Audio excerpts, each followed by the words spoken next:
Hello friends வணக்கம். இன்றைக்கி நம்ம December 12, 2020 important Hindi news analysis and PAP என்னென்ன இம்பார்ட்டன்ட் நியூஸ் அப்படின்னு சொல்லிட்டு நம்ம இன்றைக்கி பார்க்கலாம். இனி யாராவது சப்ஸ்கிரைப் பண்ணுன்னா சப்ஸ்கிரைப் பண்ணிக்கோங்க. அப்போ தான் நான் போகிற எல்லா வீடியோஸுமே வந்து உங்களுக்கு வரும். ஸோ நான் ஆல்ரெடி அனௌன்ஸ் பண்ணியிருப்பேன் free online classes and daily schedules அப்படின்னு சொல்லிட்டு. ஸோ வந்து இப்போதைக்கு நான் வந்து ஏன்ஷியன்ட் ஹிஸ்ட்ரி அண்ட் ஜியாகிரஃபி தான் அண்ட் தென் என்விரான்மெண்ட் ஆல்ரெடி வந்து ஒரு 5 சாப்டர்ஸ் வந்து சங்கர் ஐஏஎஸ் அகாடமியோட புக்லேருந்து நான் போட்டிருக்கேன். ஸோ அதோட ஷெடியூல்ஸ் எல்லாமே வந்து நான் டெய்லியும் வந்து ரொம்ப மினிமமாக தான் நான் தருவேன். ஸோ அதை நீங்கள் ஃபாலோ பண்ணுவீங்கன்னு நான் நினைக்கிறேன். ஸோ இன்கேஸ் வந்து நீங்கள் டெய்லி ஷெடியூல்ஸ் வந்து நீங்கள் கம்ப்ளீட் பண்ணிட்டீங்க அப்படின்னா நோ ப்ராப்ளம்ஸ். நீங்கள் வந்து ஃபர்தராக வந்து அடுத்த சப்ஜெக்ட் நீங்கள் போகலாம், ஒன்றும் ப்ராப்ளம் கிடையாது. ஸோ இன்கேஸ் அடுத்த சாப்டர்ஸ் உங்களுக்கு தெரியும் அப்படின்னா நீங்கள் அதை படிக்கலாம். ஸோ சண்டே வந்து மோஸ்ட்லி வந்து ஷெடியூல்ஸ் வந்து நான் எப்படி இருக்கும் அப்படின்னா ரிவைஸ் பண்ணுற மாதிரி தான் இருக்கும். ஸோ நாளைக்கு வந்து ஷெடியூல் வந்து ரிவைஸ் பண்ணுற மாதிரி தான் இருக்கும். ஸோ இந்த ஷெடியூல் வந்து நீங்கள் ஜாயின் பண்ணணும் அப்படின்னா நீங்கள் வந்து டெலிகிராம் லிங்க் வந்து கீழே டிஸ்கிரிப்ஷன் பாக்ஸில் இருக்குது. ஸோ நீங்கள் அதில் ஆட் ஆகிக்கிட்டிங்கன்னா ஜாயின் ஆகிக்கலாம். ஸோ இன்கேஸ் உங்களுக்கு இந்த டெலிகிராம் லிங்க் ஓப்பன் ஆகலை அப்படின்னா டேரெக்டாக வந்து நீங்கள் டெலிகிராமில் வந்து சாந்தி ஐஏஎஸ் அப்படின்னு போட்டிங்கன்னா ஆட்டோமேட்டிக்காக ஓப்பன் ஆகும். ஓகே, இன்றைக்கி நம்ம வீடியோ பார்க்கலாம். ஸோ ஃபர்ஸ்ட் பார்த்திங்கன்னா இது வந்து ஜிஎஸ் பேப்பர் 3 எக்கனாமியில் வரும். ஸோ இதில் வந்து industrial output stay in positive territories for second month at 3.6 அப்படின்னு சொல்லியிருக்காங்க. ஸோ இது எது அப்படின்னா இண்டெக்ஸ் ஆஃப் இண்டஸ்ட்ரியல் ப்ரொடக்ஷன் அப்படிங்கிறது ரிலேட்டடாக வரும். ஸோ இது வந்து நீங்கள் ஸ்டாட்டிக்காக நீங்கள் என்ன படிக்கணும் அப்படிங்கிறத நான் ஃபர்தராக சொல்கிறேன். இப்போதைக்கு அவங்க என்ன சொல்லியிருக்காங்க அப்படிங்கிறத பற்றி நம்ம பார்க்கலாம். ஸோ இதில் வந்து சில கோர் செக்டரும் வந்து இதில் வந்து ஒரு 40% வந்து கான்ட்ரிபியூஷன் இருக்கும். பட் ஆனால் வந்து இந்த தடவை இந்த எலக்ட்ரிசிட்டி ஜென்ரேஷன் வந்து இந்த அக்டோபர் மந்த் வந்து நல்லா இருக்குது அப்படிங்கிற மாதிரி சொல்லியிருக்காங்க. ஸோ இருக்கிறதுலே வந்து இந்த இண்டெக்ஸ் ஆஃப் இண்டஸ்ட்ரியல் அவுட்புட் வந்து ஒரு 8 மந்தில் வந்து இப்போ வந்து இந்த 3.6 வந்து பரவாயில்ல அப்படின்னு சொல்லி யார் ரிப்போர்ட் கொடுத்துருக்காங்கங்கிற மாதிரி கேட்பாங்க. உங்களுக்கு பிலிம்ஸில் யார் கொடுத்துருக்காங்க இந்த ரிப்போர்ட் அப்படின்னா நேஷ்னல் ஸ்டாட்டிஸ்டிக்கல் ஆஃபீஸ், அவங்க தான் இதை எஸ்டிமேட் பண்ணியிருக்காங்க அப்படிங்கிறத நீங்கள் தெரிஞ்சுக்கணும். ஒரு 2 மந்த்தாகவே இந்த மாதிரி பாசிட்டிவாக இருக்குது. 2 கன்செக்டிவ் இயர்ஸ் அப்படின்னா ஒரு 4 குவார்ட்டராக வந்து நம்ம பிரிப்போம். அதில் வந்து 2 இது வந்து கரெக்டாக வந்துச்சு அப்படின்னா ஓகே பாசிட்டிவாக இருக்குது அப்படின்னு சொல்லுவோம். இதுக்கு முன்னாடி கூட நம்ம பார்த்துருப்போம் 2 குவார்ட்டர்லேயும் ஒரே மாதிரி இருந்துச்சு அப்படின்னா அது வந்து டெக்னிக்கல் ரிசெஷன் அப்படின்லாம் பார்த்துருப்போம். அது மாதிரி 2 தடவையுமே ஒரு பாசிட்டிவ் க்ரோத்தில் இருக்குது. போன தடவை 0.2லேருந்து இப்போ 0.5 வரைக்கும் இம்ப்ரூவ் ஆகிருக்குன்னு சொல்லியிருக்காங்க. பட் என்னதான் இருந்தாலும் போன வருஷத்தை கம்பேர் பண்ணும்போது அந்த டோட்டல் அவுட்புட்டுன்னு இருக்கும்ல இண்டஸ்ட்ரியில் வரக்கூடிய அந்த டோட்டல் அவுட்புட் வந்து லோவாக தான் இருக்குது அப்படிங்கிற மாதிரி சொல்லியிருக்காங்க.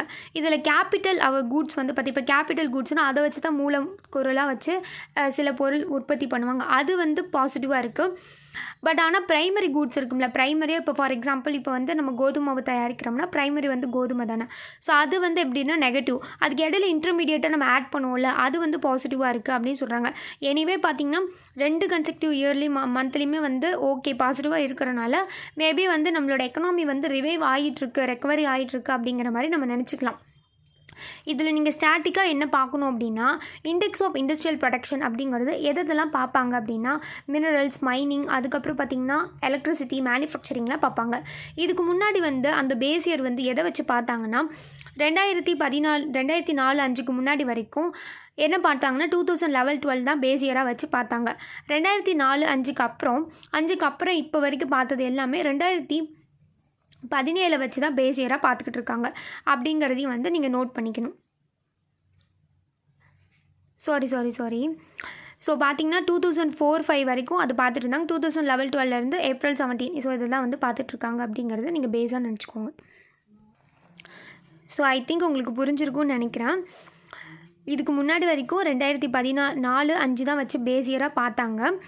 ஸோ April 17லேருந்து 2011-12 பேஸ் இயராக வச்சுருக்காங்க அப்படிங்கிறது தான் பேஸ். ஸோ உங்களுக்கு குழப்பியிருப்பேன்னு நினைக்கிறேன். இப்போ உங்களுக்கு கிளியர் ஆகிருக்கும்.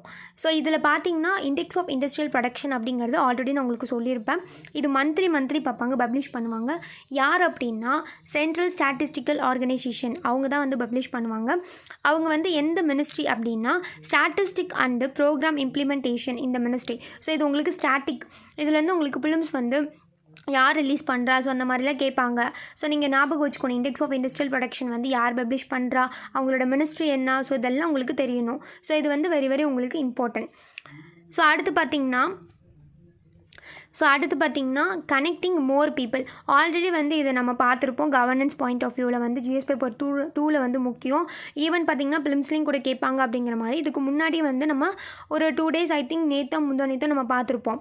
இந்த மாதிரி வந்து பப்ளிக் ஒய்ஃபை வைக்க போகிறாங்க அப்படிங்கிற மாதிரி நம்ம பார்த்துருப்போம். ஸோ சென்ட்ரல் கவர்மெண்ட் என்ன பண்ண போகிறாங்க அப்படின்னா பப்ளிக் ஒய்ஃபை வந்து வைக்க போகிறாங்க. சில குட்டி குட்டி ரீட்டைல் டேட்டா ஆஃபீஸ்லாம் வைக்க போகிறாங்க. இதுக்கு முன்னாடியில் எஸ்டிடிலாம் வந்து யூஸ் பண்ணியிருப்போம். பல டிக்கெட்ஸ்க்கு முன்னாடி யூஸ் பண்ணியிருப்போம். பட் இது பார்த்திங்கன்னா அந்த மாதிரி தான். லைக் பார்த்திங்கன்னா எல்லா பக்கமே பப்ளிக் ஒய்ஃபை இருக்கும். ஸோ இதை வந்து நம்ம ஆக்சஸ் பண்ணிக்கலாம் லோ காஸ்ட்லியே அப்படிங்கிற மாதிரி பிரைம் மினிஸ்டர் நரேந்திர மோடி என்ன பண்ணியிருப்பார், ஒய்ஃபை ஆக்சஸ் நெட்வொர்க் இன்டர்ஃபரன்ஸ் அப்படின்னா பிஎம் வாணி அப்படிங்கிற அந்த ஸ்கீம் கொண்டு வந்திருப்பார் அப்படிங்கிற மாதிரி நம்ம பார்த்துருப்போம். ஸோ அதை பற்றி தான் ஆத்தர் வந்து இதில் பேசியிருக்காரு. ஸோ இது மூலிமா வந்து நமக்கு எல்லா பக்கமே வந்து இன்டர்நெட் வந்து ஆக்சஸ் பண்ண முடியும். ஸோ லைக் பார்த்திங்கன்னா நம்ம மொபைல் டேட்டா யூஸ் பண்ணுவோம். கொஞ்சம் நேரத்தில் பார்த்திங்கன்னா இவ்வளோ டேட்டா தான் நம்மளால் யூஸ் பண்ண முடியும். லைக் 100 GB 2 GB 3 GB அவ்வளோதான் யூஸ் பண்ண முடியும். அதுக்கு மேலே வந்து நம்மளால் நிறைய இன்டர்நெட் யூஸ் பண்ண முடியாது. ஸோ அப்போ ஒய்ஃபை அப்படின்னு நம்ம வந்து நிறைய யூஸ் பண்ணிக்கலாம். ஸோ ஈவன் பார்த்திங்கன்னா இதில் வந்து நீங்கள் கமர்ஷியல் என்டர்டைன்மெண்ட் மட்டும் இல்லாமல் எஜுகேஷனுக்கும் யூஸ்ஃபுல்லாக இருக்கும், டெலிமெடிசன் யூஸ்ஃபுல்லாக இருக்கும், அக்ரிகல்ச்சர், அப்புறம் பார்த்திங்கன்னா நிறைய வந்து அக்கௌண்டபிலிட்டி வந்து நம்ம கவர்மெண்ட் கிட்ட வந்து பூஸ்ட் பண்ணுற மாதிரி இருக்கும். டிரான்ஸ்பரன்சிலேருந்து எல்லாமே நல்லா வரும் அப்படின்னு சொல்லியிருக்காங்க. ஈவன் இது வந்து ஒரு பைலட் ஸ்கீம் அப்படின்னு என்ன அப்படின்னா, இப்போ ஃபார் எக்ஸாம்பிள் இந்த பிஎம் வாணி ஸ்கீம் வந்திருக்கு. இந்த பிஎம் வாணி ஸ்கீமை ஓவராலாக எல்லா பக்கமும் இந்தியா ஃபுல்லாக வந்து அதை இம்ப்ளிமெண்ட் பண்ணால் ஒர்க் அவுட் ஆகுமா ஆகாதா அப்படின்னு நமக்கு தெரியாதுல்ல. ஸோ அப்போ நம்ம என்ன பண்ணுவோம் அப்படின்னா, ஒரு பைலட் ஸ்கீம் அப்படின்னா இப்போ ஒரு விஷயத்தை நீங்கள் கண்டுபிடிச்சிருக்கீங்க அப்படின்னா அந்த விஷயத்தை குட்டி இடத்துல எங்கேயாவது இம்ப்ளிமெண்ட் பார்ப்பீங்க. இது மூலிமா ஏதாவது நல்ல ஒரு பாசிட்டிவ் வருதா அப்படின்னு செக் பண்ணி பார்க்குறது. அப்படி பார்க்கும்போது இந்த மாதிரி பண்ணும்போது ஒரு 10% வந்து நல்லா ரீச் ஆச்சா. ஸோ இதுக்குள்ளே வந்து நம்மளோட ஜிடிபி வந்து 1.4% வந்து இன்க்ரீஸ் ஆகிருக்கு அப்படின்னு சொல்கிறாங்க. ஸோ இது பண்ணால் நல்லாவே வரும் அப்படின்னு சொல்கிறாங்க. நார்மலாக இருக்கக்கூடிய 4G இல்லாத இடத்துலலாம் இந்த மாதிரி பண்ணோன்னா நல்லாயிருக்கும். இப்போ வேறு நமக்கு 5G அப்படிங்கிற ஒரு குட் குவாலிட்டி டேட்டா வேறு வரப்போகுது. ஸோ அப்படிங்கிறப்ப நம்மளோட ஹை இன்வெஸ்ட்மெண்ட் வந்து இதில் கிடைக்கும். ஈஸியாக வந்து நம்ம சப்ஸ்கிரைபர்ஸ்க்கு வந்து ஃப்ரீயாகவே வந்து ஃபீஸ் வந்து ரெகுலராகவே வந்து நம்ம இது மூலிமா வந்து செய்ய முடியும். இது மூலிமா வந்து நிறைய கிடைக்கும் அப்படிங்கிற மாதிரி சொல்கிறாங்க. லைப்ரரிஸ், எஜுகேஷ்னல் இடத்துல, பஞ்சாயத்தில், ஸோ ஹோல் இடத்துலையுமே வந்து இது நம்ம வந்து செஞ்சோம் அப்படின்னா நல்லாவே வரும் அப்படிங்கிற மாதிரி சொல்லியிருப்பாங்க. ஸோ இதுக்கான நோக்கம் என்ன, ஈவன் நம்ம டிஜிட்டல் இந்தியா வந்து நம்மளால் வந்து அட்டைன் பண்ண முடியும் அப்படிங்கிறதையும் வந்து இதில் அந்த ஆத்தர் வந்து சொல்லியிருக்காரு. ஸோ அது நீங்கள் பேக்ரவுண்டில் நிறைய நான் சொல்லியிருப்பேன். ஸோ அதை வந்து இதனால் நமக்கு எம்ப்ளாய்மெண்ட் ஜென்ரேட் ஆகும் அப்படிங்கிற மாதிரிலாம் நம்ம சொல்லியிருப்பேன். தென் நிறையா வந்து உங்களுக்கு வந்து இதில் வந்து பாசிட்டிவ் இருக்குது அப்படிங்கிறது மாதிரி நம்ம பார்த்துருப்போம். ஸோ இன்கேஸ் நீங்கள் அதை பார்க்கல அப்படின்னா பார்த்துக்கோங்க. அடுத்து பார்த்திங்கன்னா இது வந்து உங்களுக்கு ரொம்ப ரொம்ப முக்கியம். இது வந்து geography, GS paper 1 geography point of வியூவில் உங்களுக்கு ரொம்ப முக்கியம். அது மட்டும் இல்லாமல் பிலிம்ஸ்லேயே வந்து உங்களுக்கு ரொம்ப இம்பார்ட்டன்ட். இதில் வந்து அவங்க என்ன கொடுத்துருக்காங்க அப்படிங்கிறத பற்றி இன்றைக்கி நம்ம ரொம்ப டீட்டெயிலாக இன்றைக்கி நம்ம பார்க்க போகிறோம். இதில் என்ன சொல்கிறாங்க அப்படின்னா, not all Indian droughts are caused by El Nino. நம்ம நாட்டில் வந்து ரொம்ப வறட்சி ஏற்படுது. இங்கே பார்த்திங்கன்னா உங்களுக்கு தெரியும் எப்படி வறட்சியாக இருக்குது அப்படின்னா. ஸோ அந்த வறட்சிக்கெல்லாம் காரணம் எல் நீனோ மட்டுமே கிடையாது. இப்போ நம்ம நாட்டில் 10 எல் நீனோ வருதுன்னா அதில் 6 வந்து எல் நீனோனால கிடையாது, வறட்சி வருது. இப்போ வந்து ஒரு 10 வறட்சி வந்திருக்கு, ஃபார் எக்ஸாம்பிள் ஒரு 10 தடவை வந்து வறட்சி வந்திருக்கு அப்படின்னா அதில் 6 வந்து எல் நீனோனால மட்டுமே கிடையாது அப்படிங்கிற மாதிரி சொல்லியிருக்காங்க. ஸோ இது வந்து நிறைய பேர் வந்து சஜஸ்ட் பண்ணியிருக்காங்க. இதுக்கெல்லாம் காரணம் வந்து ரோஸ் பை வேவ் அப்படிங்கிறதுனா காரணம் அப்படிங்கிற மாதிரிலாம் பேசுகிறாங்க. இப்போ எல் நீனோ, லா நீனோ அப்படிங்கிற மாதிரி நிறைய கான்செப்ட் இருக்குது. ஸோ இதெல்லாம் வந்து ஒரு பேசிக்காக உங்களுக்கு புரிஞ்சால் மட்டுமே இது உங்களுக்கு புரியும். ஸோ அதனால் ஃபஸ்ட்டு நம்ம பேசிக் என்ன அப்படின்னு சொல்லிட்டு பார்த்துட்டு அதுக்கப்புறம் இவங்க என்ன கான்செப்ட் பேசுகிறாங்க அப்படிங்கிறத நம்ம டீட்டெயிலாக பார்க்கலாம். ஸோ ஃபஸ்ட்டு பார்த்திங்கன்னா உங்களுக்கு பேசிக்காக போகலாம். ஃபஸ்ட்டு வந்து என்சோ அப்படின்னு ஒன்று இருக்குது. அது ரெண்டாக பிரிச்சுட்டிங்கன்னா என்சோ அப்படிங்கிறது இ ஃபார் எல், என் ஃபார் நீ, எஸ் ஃபார் சதர்ன் ஆசிலேஷன் அப்படிங்கிற மாதிரி அர்த்தம். எல் நீனோ சதர்ன் ஆசிலேஷன் அப்படின்னு அர்த்தம். இப்போ பார்த்திங்கன்னா சதர்ன் ஆசிலேஷன் அப்படின்னா என்ன அர்த்தம் அப்படின்னா, இப்போ வந்து ஒரு ஃபார் எக்ஸாம்பிள் இந்த மாதிரி இருக்குது, இங்கே ஒரு ரவுண்டு ஒரு பால் மாதிரி இருக்குன்னா அது இந்த மாதிரி இருக்கும்போது என்ன ஆகும், இங்கே போயிட்டு இப்படி போயிட்டு திரும்பி இப்படி வரும்ல. ஸோ அதுதான் வந்து சதர்ன் ஆசிலேஷன் அப்படின்னு அர்த்தம். இப்போ நம்ம என்ன பார்க்க போகிறோம் அப்படின்னா, ஃபஸ்ட்டு வந்து எல் நீனோ அப்படிங்கிறதுல வந்து ஃபஸ்ட்டு வந்து நார்மலாக இது எப்படி நடக்கும் அப்படிங்கிற மாதிரி பார்க்கலாம்.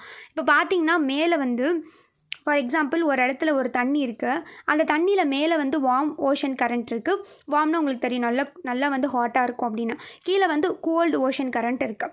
ஸோ அது என்ன ஆகும் அப்படின்னா, மேலே தான் அது வார்ம். எப்போவுமே வார்ம் வந்து ரொம்ப லேசாக தானே இருக்கும். அது ஈஸியாக வந்து வார்ம் உங்களுக்கே தெரியும். தண்ணியே பார்த்திங்கன்னா சுடு தண்ணி பார்த்திங்கன்னா எப்படி இருக்கும், மேலே வார்ம் இருக்கும், கீழே கோல்டு இருக்கும். அப்படியே திரும்பி ஒரு ரொட்டேஷன் மாதிரி தானே வரும். நீங்கள் பார்த்துருப்பீங்க. இப்போ ஒரு பாத்திரத்துலேயே வந்து தண்ணி காய வச்சுருக்கீங்க அப்படின்னா என்ன ஆகும், வார்ம் வந்து மேலே போயிடும், கோல்டு வந்து கீழே இருக்கும். இப்படியே ரொட்டேஷனாக தான் நடக்கும். ஸோ இதே மாதிரி தான் நடந்துக்கிட்டு இருக்கும் அப்படிங்கிறது உங்களுக்கு தெரியும். இப்போ வார்ம் எப்போயுமே மேலே தான் இருக்கும், கோல்டு எப்போயுமே கீழே தான் இருக்கும். இது ஒரு பேசிக் வந்து நீங்கள் தெரிஞ்சுக்கோங்க. இப்போ நம்ம என்ன பண்ண போகிறோம் அப்படின்னா, இது எங்கே இந்த மாதிரி நடக்குது இந்த எல் நினோ அப்படின்னா பசிபிக் ஓஷனில். இப்போ பசிபிக் ஓஷனில் பார்த்திங்கன்னா இங்கே தான் வந்து ஏஷியா இருக்கும். இங்கே பார்த்திங்கன்னா இங்கே ஏஷியா இருக்கும், இங்கே ஆஸ்திரேலியா இருக்கும். இதுதான் வந்து அதோட ஈஸ்டர்ன் சைடில் பார்த்திங்கன்னா நார்த் அமெரிக்கா, அப்புறம் வந்து சவுதர்ன் அமெரிக்கா. ஸோ இப்படி இருக்குமா. ஸோ இங்கே தான் வந்து நடுவில் பார்த்திங்கன்னா ஈக்குவேட்டர் அப்படிங்கிற ஒரு கான்செப்ட் இருக்கும். இப்போ ஃபஸ்ட்டு வந்து நியூட்ரலாக இருக்கக்கூடிய ஃபேஸ் அப்படின்னா என்ன அப்படிங்கிற மாதிரி நம்ம பார்க்கலாம். ஸோ இங்கே பார்த்திங்கன்னா உங்களுக்கு ஆட்டோமேட்டிக்காக தெரியும். நான் ஆல்ரெடி சொல்லிட்டேன், இங்கே வந்து ஏஷியா இருக்குது, இங்கே வந்து ஆஸ்திரேலியா இருக்குது, இங்கே நார்த் அமெரிக்கா சதர்ன் அமெரிக்கா இருக்குதுன்னு சொன்னேன்னா. ஸோ நடுவில் வந்து ஈக்குவேட்டர் போயிட்டுருக்கா. ஸோ அப்போ ஈக்குவேட்டர் அப்படிங்கிற இந்த இடத்துல பார்த்திங்கன்னா ரொம்பவே வந்து ஹீட்டாக இருக்கும் அப்படின்னு நமக்கு தெரியும். ஓவராக வந்து சூரியனோட ஃபுல் வெப்பமாக அங்கே தான் வந்து படும் அப்படின்னு நமக்கு தெரியும். அப்போ என்னென்னா இங்கே வந்து ஒரு ட்ரேட் விண்டு மாதிரி ஒன்று போயிட்டுருக்கோம். அது பார்த்திங்கன்னா பயங்கர ஹீட்டாக இருக்கக்கூடியதை அப்படியே எடுத்துகிட்டு வரும். அந்த காற்று அப்படியே ஹீட்டாக வந்து எடுத்துகிட்டு வரும். ஸோ அந்த காற்று பார்த்திங்கன்னா அது அப்படியே புஷ் பண்ணி அப்படியே இந்த பக்கம் இருந்து அப்படியே வரும். எந்த பக்கம் இருந்து வருது, ஈஸ்ட் பக்கம் இருந்து வருது. இது வந்து ஈஸ்டர்லீஸ் அப்படின்னு கூட சொல்லுவாங்க. ஸோ ஈஸ்ட் பக்கம் என்ன பண்ணும் அப்படின்னா இந்த காற்று வந்து எடுத்துகிட்டு வரும். ஸோ இப்படி எடுத்துகிட்டு வரும்போது இந்த ஆஸ்திரேலியா பக்கம்லாம் பார்த்திங்கன்னா இந்த மாதிரி இங்கே வந்து படுதா.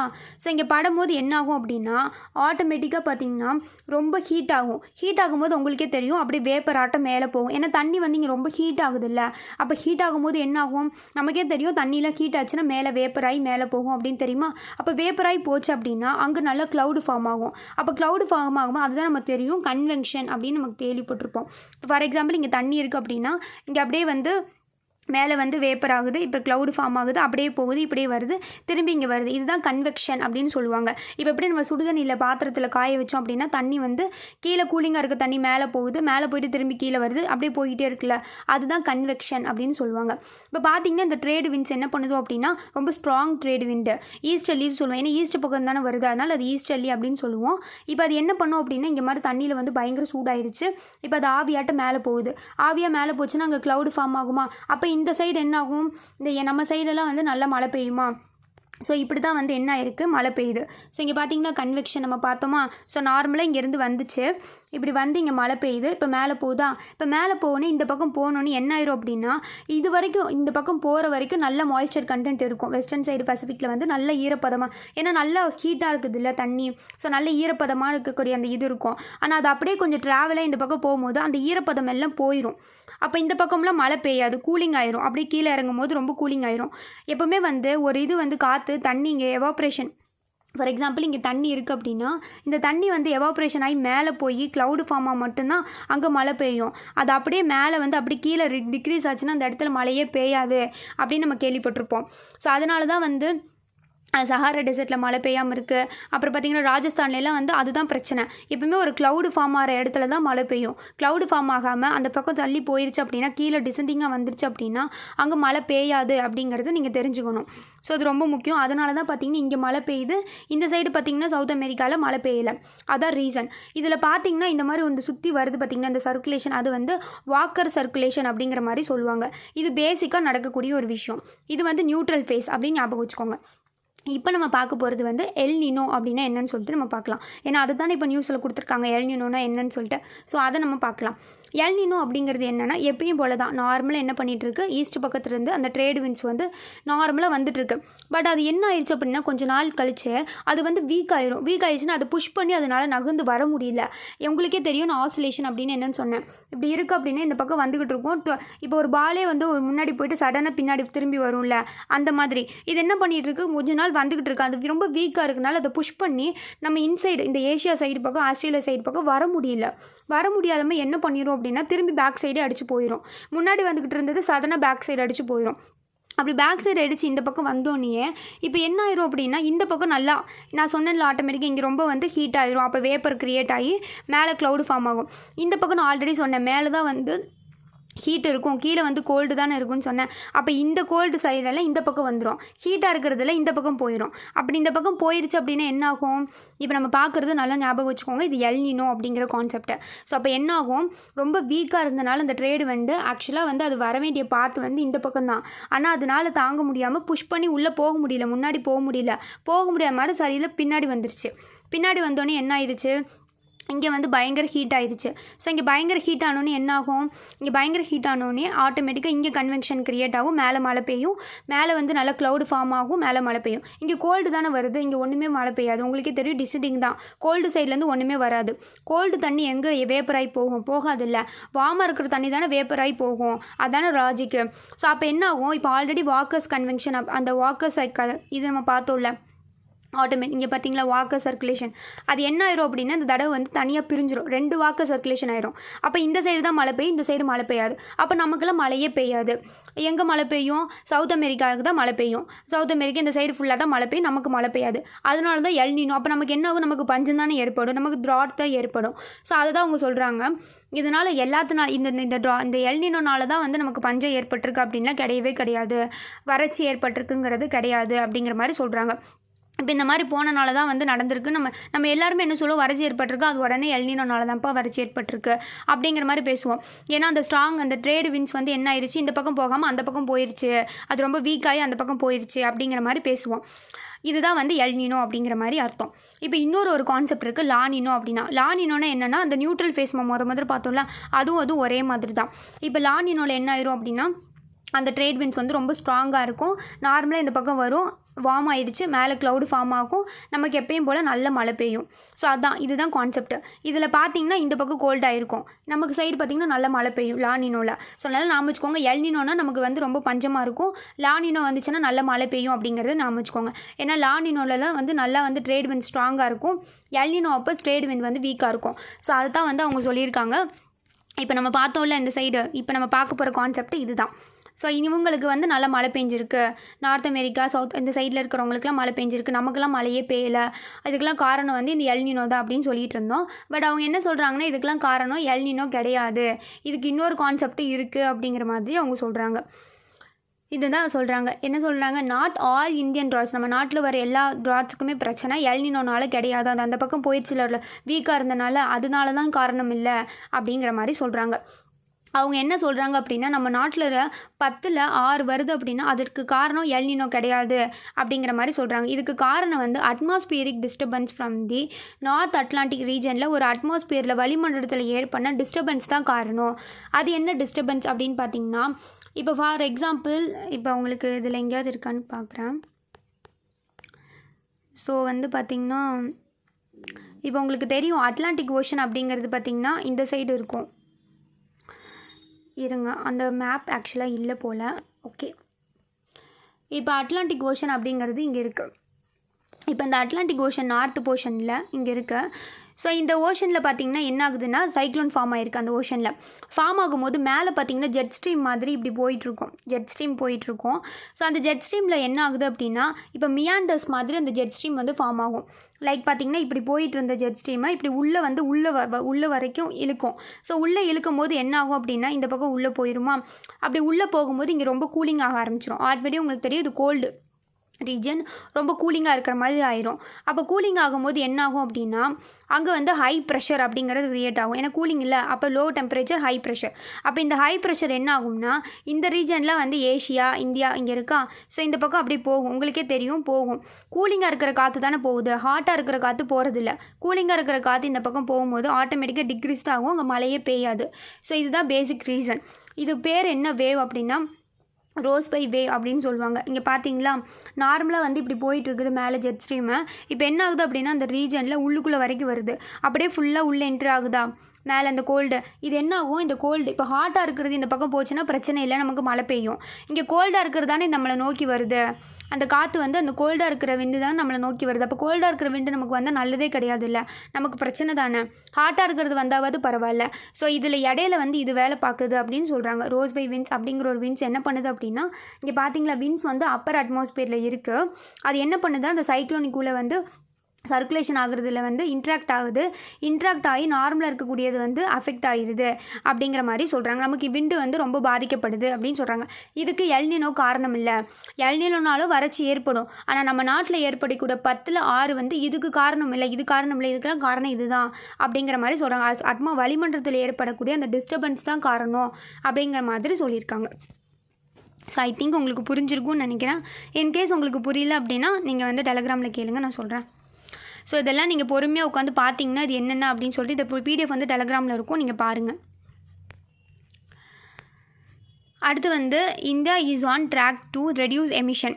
ஸோ என்ன சொல்லியிருக்காங்க அப்படின்னா, என்விரான்மெண்ட் மினிஸ்டர் வந்து ஆல்ரெடி இதை பற்றி நம்ம பார்த்துருப்போம். பாரிஸ் அக்ரிமெண்ட்டில் வந்து நம்ம என்ன பண்ணியிருக்கோம், நம்ம வந்து கண்டிப்பாக வந்து நம்ம எமிஷன் வந்து கொஞ்சம் கம்மி பண்ணுவோம் அப்படிங்கிற மாதிரி சொல்லியிருப்போம். ஸோ அதை பற்றி தான் இவர் சொல்லியிருக்காரு. இந்தியா வந்து ரெடியூஸ் பண்ணது எமிஷனை 2030 என்னோட டார்கெட் வந்து அச்சீவ் பண்ணிடும் அப்படிங்கிற மாதிரி சொல்லியிருப்பாங்க. ஸோ இப்போ வந்து நம்ம 21% வந்து நம்மளோட டார்கெட் வந்து நம்ம அச்சீவ் பண்ணிட்டோமாமா. ஸோ இன்னும் 2030 நாங்கள் ஜிடிபியில் எவ்வளோ அச்சீவ் பண்ணணும்னு நாங்கள் நினச்சோமோ அதெல்லாம் நாங்கள் அச்சீவ் பண்ணிடுவோம் அப்படிங்கிற மாதிரி நமக்கு தெரியும். ஆல்ரெடி நம்ம சொல்லியிருப்போம், யுஎனில் வந்து சைனா கூட வந்து 2060 நான் நியூட்ரல் பண்ணிடுவேன் அப்படின்னு சொல்லியிருக்கோம்.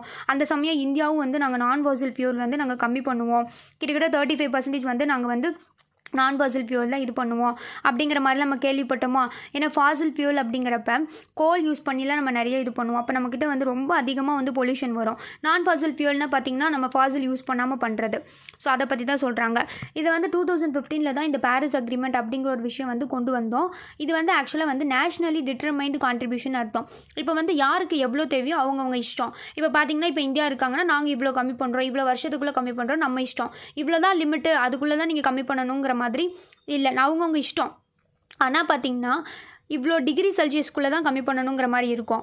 1.5 டிகிரி செல்சியஸ்க்கு மேலே போகக்கூடாது அப்படிங்கிற லிமிட் இருக்கும். ஆனால் நாங்கள் வந்து இப்போ 30%, 20%, 10% அப்படிங்கிறது அவங்கவுங்க இஷ்டம், அந்தந்த கண்ட்ரியோட இஷ்டம். அவங்க எத்தனை வருஷத்துக்குள்ளே பண்ணணும்னு நினைக்கிறாங்களோ அவங்க அந்த டார்கெட்டை வந்து சொல்லிடணும். அதான் வந்து நேஷனல் டிட்டர்மைன்ட் கான்ட்ரிபியூஷன் சொல்லுவாங்க. இது மூலிமா இந்தியா பார்த்திங்கன்னா கண்டிப்பாக ஜிடிபியில் 33% வந்து 2030 வந்து அந்த 0.5 லெவல்லேருந்து உருவானதை நாங்கள் வந்து கம்மி பண்ணுவோம் அப்படிங்கிற மாதிரி சொல்லியிருப்பாங்க. நாங்கள் வந்து நான் ஃபாசில் ஃபியூல் தான் வந்து யூஸ் பண்ணுவோம். அது மட்டும் இல்லாமல் இது மூலிமா எங்களோட இதில் வந்து கார்பன் டை ஆக்சைடை கிட்டக்கிட்ட வந்து நாங்கள் வந்து 2.5 to 3 பில்லியன் வந்து நாங்கள் வந்து அப்சர்வ் பண்ணுவோம் அப்படிங்கிற மாதிரி சொல்லியிருப்பாங்க. இப்போ நாங்கள் 21% வந்து அட்டைன் பண்ணிட்டோம். அது மட்டும் இல்லாமல் நிறைய ரெனியூவபிள் எனர்ஜி மூலிமா நாங்கள் செய்வோம். நிறைய மரங்கள்லாம் வந்து நாங்கள் வந்து கவர் பண்ணுவோம். இது மூலிமா நிறைய கார்பன் சிங்க் வரும்ல, ஸோ அது மூலிமா நாங்கள் வந்து செய்வோம் அப்படிங்கிற மாதிரி சொல்லியிருப்பாங்க. இது வந்து பார்த்திங்கன்னா ஆல்ரெடி இது வந்து அடுத்த மீட்டிங்கும் நடக்க போகுது. இப்போ 2021 பார்ப்பாங்க, ஷெட்யூல்டு போட்டிருக்காங்க. இதில் வந்து அதிகமாக வந்து பொல்யூட்டர்ஸ் யார், ரொம்ப அதிகமாக எமிட் பண்ணுறவங்க யார் அப்படின்னா டாப் எமிட்டர்ஸ் இருப்பாங்க. சைனா, யூரோப்பியன் யூனியன், இந்தியாவும் இருக்கும், நம்மளும் எமிட்டர் தான். ஜப்பான், கனடா, அதுக்கப்புறம் இதில் ஆப்சண்டி பிக் எமிட்டர் யார் அப்படின்னா ஆஸ்திரேலியா, பிரேசில், இந்தோனேஷியா, யூஎஸ் பார்த்திங்கன்னா எக்ஸ்பெக்ட் பண்ணுவாங்க இந்த இதில் அட்டன் பண்ணுவாங்க அப்படிங்கிற மாதிரி. ஸோ இது 2015 டிசம்பர் 12 அன்றைக்கி தான் வந்து இதை பற்றி பேசியிருக்காங்க. அதனால தான் இந்த நியூஸ் வந்து இன்றைக்கி வந்திருக்கு. பாரிஸ் அக்ரிமெண்ட்டு இதில் பார்த்திங்கன்னா பாரிஸ் அக்ரிமெண்ட்டில் என்ன பண்ணியிருப்போம் அப்படின்னா எல்லாருமே வந்து ஒரு சபதம் எடுத்திருப்போம். இந்த மாதிரி பார்த்திங்கன்னா நம்ம எல்லாம் கண்டிப்பாக வந்து அந்த 1.5 டிகிரிக்கு மேலே நம்ம போகக்கூடாது, எல்லாருமே வந்து கம்மி பண்ணி தான் வந்து எமிட் பண்ணணும் அப்படிங்கிற மாதிரிலாம் பண்ணியிருப்போம். ஸோ அதை தான் வந்து இதில் சொல்லியிருக்காங்க. இது கிட்டத்தட்ட பார்த்திங்கன்னா இது என்றைக்கு ஃபோர்ஸ் வந்துச்சு அப்படின்னா 2016 நவம்பர் 4 அன்றைக்கி தான் இது ஃபோர்ஸுக்கு வந்துச்சு. கரண்ட்டாக பார்த்திங்கன்னா 188 பார்ட்டிஸ் வந்து இதில் இருக்காங்க. ஒவ்வொரு 5 வருஷமும் அவங்களோட கோல்ஸ் என்னென்ன பண்ணியிருக்காங்க அப்படிங்கிற விஷயத்தை பற்றி சொல்லுவாங்க. ஸோ அதுதான் கான்செப்ட், நான் ஞாபகம் வச்சுக்கோங்க. இது 5வது வருஷம் இல்லை 2020, ஆக்சுவலாக 2015 தானே இதை கொண்டு வந்தாங்க. ஸோ அதுதான் இது நியூஸு. ஸோ அதை பற்றின நீங்கள் பாரிஸ் அக்ரிமெண்ட் பற்றி நான் ஆல்ரெடி உங்களுக்கு நான் வீடியோ போட்டிருக்கேன், டீட்டெயிலாக போட்டிருப்பேன் வித் நோட்ஸோடு. நீங்கள் பார்க்கல அப்படின்னா பார்த்துக்கோங்க.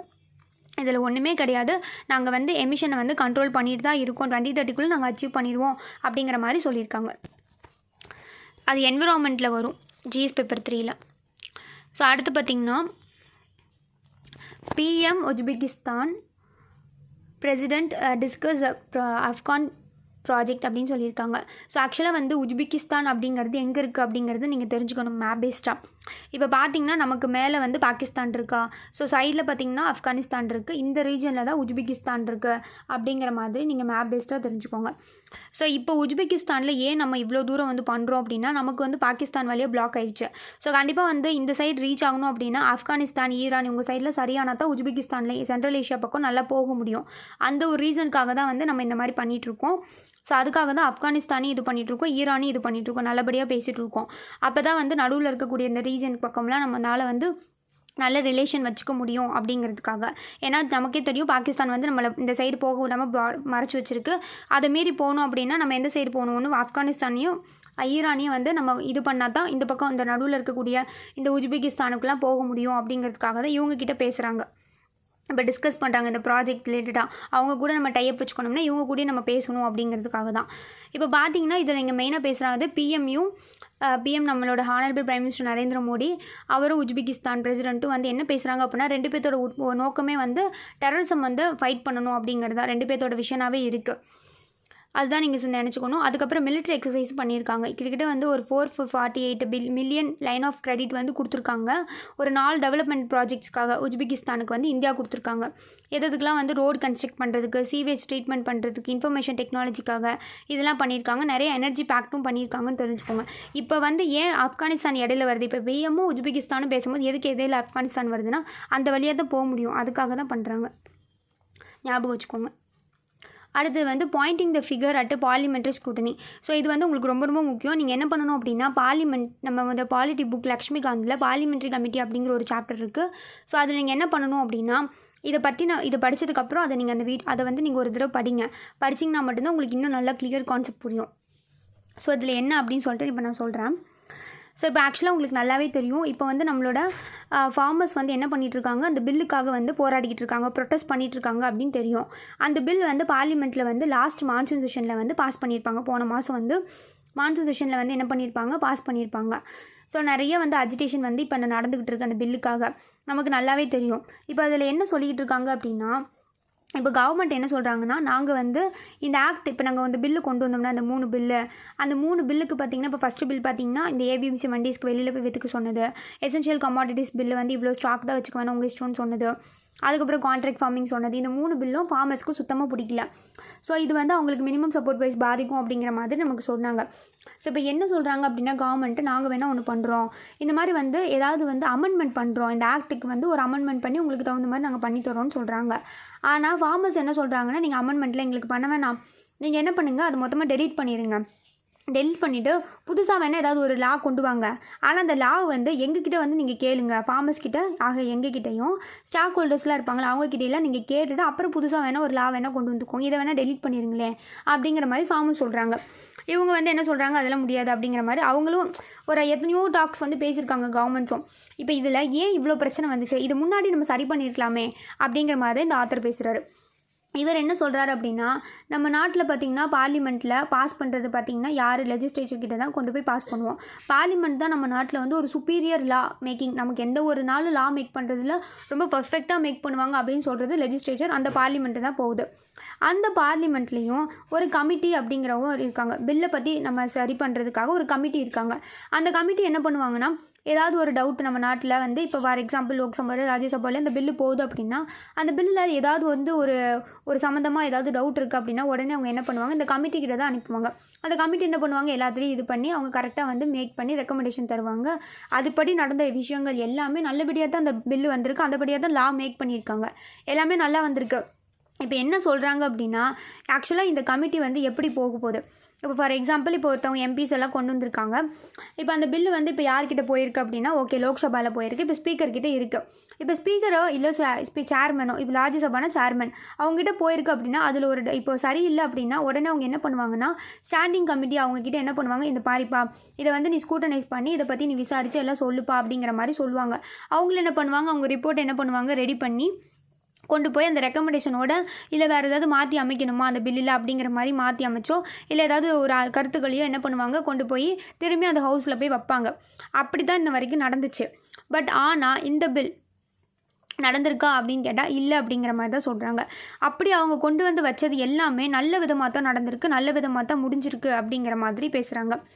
இதில் அவருக்கு வந்து பார்த்திங்கன்னா, அந்த நான் சொன்னேன்ல இப்போ ஸ்பீக்கர் தான் கொண்டு போய் கொடுப்பாரு, இல்லை சேர்மனாக இருந்து ராஜ்யசபாவில் அவர் கொண்டு போய் தருவாருன்னு, அவங்களுக்கு பார்த்திங்கன்னா அவங்களுக்குன்னு அவங்க முடிவு பண்ணுறதுக்கு அவங்களுக்குன்னு இருக்குது, அவங்க தான் முடிவு பண்ணுவாங்க, அவங்க தான் போய் கொடுக்கலாமா வேண்டாமா அப்படிங்கிறது அவங்களோட முடிவு தான். அதுக்குன்னு வர்ற எல்லா பில்லையும் கொண்டு போய் கமிட்டிகிட்ட கொடுத்து நீ போய் பார்ப்பா அப்படின்லாம் கிடையாது. சில சின்ன சின்ன பில்லெல்லாம் இருக்கும் பார்த்திங்களா, மைனர் அமெண்ட்மெண்ட்லாம் பில் இருந்துச்சுன்னா அதெல்லாம் கொண்டு போய் கொடுக்கணுன்னு அவசியம் இல்லை, அதனால் எந்த பிரச்சனையும் இல்லை. இதே வந்து இந்த மாதிரி இப்போ பெரிய பிரச்சனை வந்திருக்கு பார்த்தீங்களா, இந்த மாதிரி கேஸ்லாம் என்ன பண்ணியிருக்கணும் அப்படின்னா, அவங்க கண்டிப்பாக வந்து கொடுத்துருந்தா என்ன நடந்திருக்கும் அப்படின்னா, இந்த மாதிரி பிரச்சனை நடந்திருக்காது. இப்போ பாருங்கள், இப்போ சொசைட்டியில் வந்து எல்லாம் ஒரு சீரியஸ் பிரச்சனையாக போயிட்டுருக்குல்ல, அப்போ அப்போயே அவங்க கொடுத்துருந்தாங்கன்னா அந்த பிரச்சனை இந்த அளவுக்கு வந்திருக்காதுல்ல அப்படின்னு சொல்கிறாங்க. இப்போ நிறைய டேட்டாவில் என்ன சொல்கிறாங்கன்னா, நிறைய பில்லு வந்து பார்லிமெண்ட்ரி கமிட்டி கிட்ட வரவே கிடையாது, கொஞ்சம் தான் வந்திருக்கு அப்படிங்கிற மாதிரி சொல்கிறாங்க. என்ன பண்ணுறாங்கன்னா, நிறைய மினிஸ்டர்ஸ் என்ன பண்ணுறாங்க, ரொம்ப அவசரமாக அந்த பில்லை வந்து நீங்கள் கமிட்டி கிட்ட கொடுக்கக்கூடாது, சீக்கிரமாக பாஸ் பண்ணிடணும் அப்படிங்கிற மாதிரி அந்த ப்ரெசிடிங் ஆஃபீஸராக இருப்பார்ல அந்த ஸ்பீக்கர், அவர்கிட்ட என்ன பண்ணுறாங்க அப்படின்னா, இந்த பில்லை வந்து நீங்கள் கமிட்டிட்டெல்லாம் அனுப்ப வேண்டாம்னு சொல்லி ரெக்வஸ்ட் பண்ணிடுறாங்க. அப்படி பண்ணுறனால என்ன ஆகுது அப்படின்னா, இந்த மாதிரி பிரச்சனைகள்லாம் வருது. ஸோ அவருக்கு இண்டிபெண்டன்ட் ஜட்ஜ்மெண்ட் அப்படிங்கிறது இருக்குது. அவரும் தனியாக முடிவு பண்ணலாம். இந்த மாதிரி வந்து நம்மக்கிட்ட வர பில்லை வந்து நம்ம கமிட்டிக்கிட்ட அனுப்பலாமா வேண்டாமா அப்படிங்கிற மாதிரி அவரும் முடிவு பண்ணலாம். அவருக்கும் வந்து அந்த பவர் இருக்குது. பட் இதெல்லாம் இந்த தடவை பண்ணலை அப்படின்னு சொல்கிறாங்க. இப்போ ஹிஸ்ட்ரியாகவே நீங்கள் பாருங்களேன், அந்த காலத்தில் பார்த்திங்கன்னா ஏன்ஷியன்ட் லைக் பார்த்திங்கன்னா அந்த ப்ராக்டிஸில் என்ன பண்ணியிருக்காங்கன்னா, இந்த மாதிரி ஸ்க்ரூட்டனைஸ் பண்ணுறதுக்கு ஒரு கமிட்டி கிட்ட கொடுத்துட்டு தான் பண்ணுவாங்க. ஈவன் 16ஆம் நூற்றாண்டு காலத்திலே பார்த்திங்கன்னா அப்படி தான் பண்ணாங்க. ஈவன் பார்த்திங்கன்னா இந்த மாண்டெஸ்கோ கிளெம்ஸ்ஃபைர் அப்படிங்கிறது நீங்கள் ஹிஸ்டாரிக்கல் பேக்ரவுண்டில் நீங்கள் படிப்பீங்க பாலிட்டியில், அதில் கூட அந்த மாதிரி தான் செஞ்சுருப்பாங்க. நிறைய இதுக்காகவே சென்ட்ரல் லெஜிஸ்லேட்டிவ் அசம்பிளியில் அப்பயே பார்த்திங்கன்னா பிரிட்டிஷ் காலத்திலேயே 3 கமிட்டி கொண்டு வந்தாங்களாம். எதுக்கு அப்படின்னா, இந்த பெட்டிஷன் ரிலேட்டடாக பில் பார்க்குறதுக்கு ஒரு கமிட்டி, செலக்ட் கமிட்டி, அப்புறம் பார்த்திங்கன்னா செலக்ட் கமிட்டி மீன்ஸ் அமெண்ட்மெண்ட் பண்ணுறது, அதுக்கப்புறம் அந்த அமெண்ட்மெண்ட் ஸ்டாண்டிங் கமிட்டின்னு சொல்லிட்டு ஒரு நிறைய பேர் 3 ரிலேட்டடாக கொண்டு வந்திருக்காங்க. அவங்க என்ன பண்ணுவாங்கன்னு, இந்த மாதிரி ஏதாவது கொடுத்தாங்க அப்படின்னா கரெக்டாக பார்த்துட்டு கரெக்டாக வந்து அதுக்கு எதாவது ரெக்கமெண்டேஷன் கொடுத்து சரியாக கொண்டு போய் கொடுத்துருக்காங்க. ஸோ இந்த மாதிரி தான் அப்போலாம் நடந்திருக்கு அப்படின்னு சொல்லியிருக்காங்க. ஸ்டாண்டிங் கமிட்டி வர்றதுக்கு முன்னாடி வந்து இந்தியன் பார்லிமெண்ட்டில் வந்து செலக்ட் கமிட்டி, ஜாயின்ட் கமிட்டின்னு தான் இருந்திருப்பாங்க. அவங்க தான் வந்து முக்கியமாக கவர்மெண்ட் கொண்டு வர விஷயத்தையெல்லாம் வந்து சரியாக பார்த்துட்டு இருப்பாங்க. ஸ்டாண்டிங் கமிட்டி வந்ததுக்கப்புறம் அந்தளவுக்கு வந்து பார்த்திங்கன்னா இந்த joint committee, select committee appoint பண்ணுறது இல்லை அப்படிங்கிற மாதிரி சொல்லியிருக்காங்க. இப்போ ஜென்ரலாக பார்த்திங்கன்னா ஏதாவது ஒரு ப்ரொபோசல் வந்து அப்போசிஷன் கமிட்டிலேருந்து வருது அப்படின்னா அது கவர்மெண்ட்டும் ஓகேன்னு சொல்லி அக்செப்ட் பண்ணிக்குவாங்க. ஓல்டர் டைம்ஸ்லாம் அந்த மாதிரி தான் பண்ணிகிட்டு இருந்திருக்காங்க. நல்லாவுமே வந்து அவங்க கொண்டு வந்த விஷயங்கள் இந்த கமிட்டிக்கிட்ட போனதுக்கப்புறம் ரொம்பவே வந்து நல்லாவும் இருந்திருக்கு. எல்லாமே எந்த குறைபாடுமே இல்லாமல் தான் இருந்திருக்கு. அந்த மாதிரி நல்லா இருந்த பில்லெல்லாம் எதுன்னு பார்த்திங்கன்னா, இப்போ பார்த்திங்கன்னா இந்த protection of plant varieties, farmers right bill, இதெல்லாம் வந்து 1999 லோக்சபாவில் இன்ட்ரடியூஸ் பண்ணாங்க. இமீடியட்டாக வந்து 2 ஹவுஸுமே ஜாயின்ட் கமிட்டிகிட்ட கொண்டு போனனால அது எல்லாத்துக்குமே லாபமாகவும் முடிஞ்சிச்சு, எந்த பிரச்சனையுமே இல்லாமல் முடிஞ்சிச்சு. கிட்டத்தட்ட கமிட்டி பார்த்திங்கன்னா ஒரு 8 மந்த்ஸ் எடுத்துக்கிட்டாங்க. எடுத்து அந்த பில்லை பற்றின விசாரித்து எல்லாம் பண்ணி முடித்தாங்க. அது நல்லா தான் இருந்திருக்கு. அதே மாதிரி சீட் பில் அப்படின்னு ஒரு பில் இருக்குது, 2004 கொண்டு வந்தாங்க. அதுவும் ஸ்டாண்டிங் கமிட்டி கிட்ட போச்சு. அது அவங்க என்ன பண்ணாங்க அந்த கமிட்டினா, எல்லாத்துட்டையும் இப்போ அதை விசாரிச்சிருப்பாங்க. இன்ஸ்டியூஷனில் விசாரிச்சிருப்பாங்க, அப்புறம் யூனிவர்சிட்டிஸில் விசாரிச்சிருப்பாங்க, ஸ்டேட் சீட் கார்பரேஷன் கிட்ட, ப்ரைவேட் கிட்ட, சயின்டிஸ்ட் கிட்ட, யார் என்ஜிஓஸ் கிட்ட, இண்டிவிஜுவல், இந்த மாதிரி எல்லாத்துட்டையும் வைட் ரேஞ்சில் அந்த எக்ஸ்பர்ட்ஸ் கிட்ட எல்லாத்தையும் விசாரிச்சனால அவங்க எது செய்யணும், என்ன மாதிரி பண்ணால் எப்படி நடக்கும்னு அந்த கமிட்டிஸ்க்கு நல்லா தெரிஞ்சிருச்சு. அந்த பில்லை எப்படி இம்ப்ரூவ் பண்ணி நல்ல பெட்டர் ஒரு லானே, ஈவன் சொன்னால் நம்ம லால சீருக்கு கொண்டு வந்ததுலேயே ஒரு பெட்டர் லானே சொல்லலாம். அந்தளவுக்கு வந்து அந்த கமிட்டி வந்து பர்ஃபெக்டாக பண்ணியிருப்பாங்க. ஏன்னா கமிட்டி அப்படிங்கிறவங்க யாருக்கும் வந்து ஒருதலை பட்சமாலாம் செய்ய மாட்டாங்க. அவங்க வந்து ஒரு மிடில் மேனாக தான் இருப்பாங்க. அவங்க பர்ஃபெக்டாக என்ன செய்யணுமோ அதை தான் செய்வாங்க. ஈவன் பார்த்திங்கன்னா நிறையா இந்த லோக்பாய்த்தா இந்த மாதிரி பில் வந்து 2011 கொண்டு வந்தாங்க. அதுவுமே அப்படி தான். நிறைய செலக்ட் கமிட்டி ராஜ்யசபாலையும் கொண்டு போனாங்க, அதுக்கப்புறம் திரும்பி பாஸ் பண்ணாங்க, திரும்பி கொண்டு போனாங்க. இந்த மாதிரி எல்லா பக்கமும் போய் அது ஒரு நல்ல ஒரு இதாகவே போய்கிட்டு இருக்கு. ஸோ அப்போ எந்த அளவுக்கு வந்து நீங்கள் இந்த கமிட்டி கிட்ட அந்த ஒரு ஒர்க்கை கொடுக்குறீங்களோ அதுதான் கரெக்டு. இப்போ இந்த கமிட்டி கிட்ட நீங்கள் இந்த ஒர்க்கை கொடுக்காம ஸ்கிப் பண்ணிட்டீங்க, இந்த பில்லை நீங்கள் தரலை அப்படிங்கிற மாதிரி தான் அவங்க சொல்கிறாங்க. ஸோ அதை நீங்கள் ஆரம்பத்திலே பண்ணியிருந்தீங்க அப்படின்னா உங்களுக்கு இப்போ இந்த பிரச்சனை வந்திருக்காது. ஸோ அதை தான் வந்து இதில் அவங்க சொல்கிறாங்க. ஸோ நம்ம அவசரமாக வந்து முடித்தனால இப்போ வந்து பார்லிமெண்ட்ரி ஸ்கூட்டனி நீங்கள் பண்ணாதனால இப்போ இவ்வளோ பிரச்சனை வந்து நடக்குது, அதனால தான் வந்து இப்போ ப்ராப்ளம் நடக்குது. ஸோ நீங்கள் எதனால் இங்கே அவங்கக்கிட்ட பண்ணியிருக்கணும் அப்படிங்கிற மாதிரி சொல்லியிருப்பாங்க. The demand of a repeal of law passed by parliament only shows serious lapse இந்த மேனேஜ்மெண்ட் ஆஃப் லெஜிஸ்லேட்டிவ் ஒர்க். அப்போ லெஜிஸ்லேட்டிவ் ஒர்க்கோட அந்த சீரியஸ் லேப்ஸ் ஆயிடுச்சு அப்படிங்கிற மாதிரி சொல்கிறாங்க. ஸோ இதுதான் நீங்கள் தெரிஞ்சுக்க வேண்டிய விஷயம் என்னென்னா, பார்லிமெண்ட்ரி கமிட்டினா என்ன, அவங்களோட முக்கியத்துவத்தை பற்றி தான் இதில் பேசியிருக்காங்க. அவங்கக்கிட்ட வந்துருந்துச்சு அப்படின்னா இந்த பிரச்சனை இது வரைக்கும் வந்திருக்காது, ஏன்னா அவங்ககிட்ட வந்துருச்சுன்னா அவங்க பர்ஃபெக்டாக எல்லாமே பண்ணியிருப்பாங்க அப்படிங்கிற மாதிரி பேசுகிறாங்க. இந்த நியூஸ் இதுக்கு முன்னாடி நிறைய தடவை இந்த பார்லிமெண்ட்ரி கமிட்டிகிட்ட போலேங்கிற விஷயம் நிறைய தடவை சொல்லியிருக்காங்க. ஸோ இன்றைக்கி ரொம்ப டீட்டெயிலாக கொடுத்துருப்பாங்க.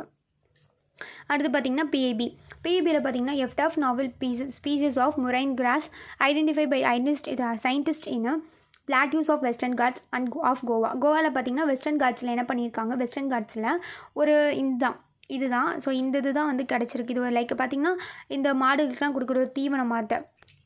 ஸோ இது வந்து ரொம்ப எக்கனாமிக்காகவும் சரி எக்காலஜிக்கலாகவும் சரி ரொம்ப இம்பார்ட்டண்ட்டாக இருக்குது அப்படின்னு சொல்லியிருக்காங்க. இது பார்த்திங்கன்னா எங்கே இருக்கும் அப்படின்னா லோ நியூட்ரியன்ட்லேயே வந்து இது கிடைக்கும். மோஸ்ட்லி இந்த மான்சூன் செஷனில் தான் வந்து இது வளரும் அப்படிங்கிற மாதிரி சொல்கிறாங்க. இது வந்து பார்த்திங்கன்னா சயின்டிஃபிக் நேமும் இருக்குது. ஸோ இது உங்களுக்கு பிலிம்ஸில் நீங்கள் கேட்பாங்க, ஞாபகம் வச்சுக்கோங்க. 2017 தான் ஃபஸ்ட்டு மான்சூன் செஷன் அப்போ தான் இதை வந்து ஒரு நியூ ஸ்பீஷஸை வந்து கண்டுபிடிச்சிருக்காங்க. அதை வந்து இவ்வளோ வருஷம் அதை வந்து சர்ச் பண்ணி பார்த்தாங்க, எப்படி இருக்குது ரிசர்ச் பண்ணி பார்த்துருக்காங்க. ஸோ அதை பற்றி தான் சொல்லியிருக்காங்க. இது வந்து உங்களுக்கு ஜஸ்ட் நீங்கள் என்ன அப்படிங்கிற மாதிரி நீங்கள் தெரிஞ்சுக்கோங்க. இது எங்கே இருக்குது அப்படிங்கிறதையும் நீங்கள் தெரிஞ்சுக்கணும். வெஸ்டர்ன் காட்ஸ் ஆஃப் கோவா அப்படிங்கிறதையும் ஞாபகம் வச்சுக்கோங்க. ஓகே, இன்றைக்கி நியூஸ் அவ்வளோதான் friends. Thank you so much. Thank you for வாட்சிங். Thank you so much.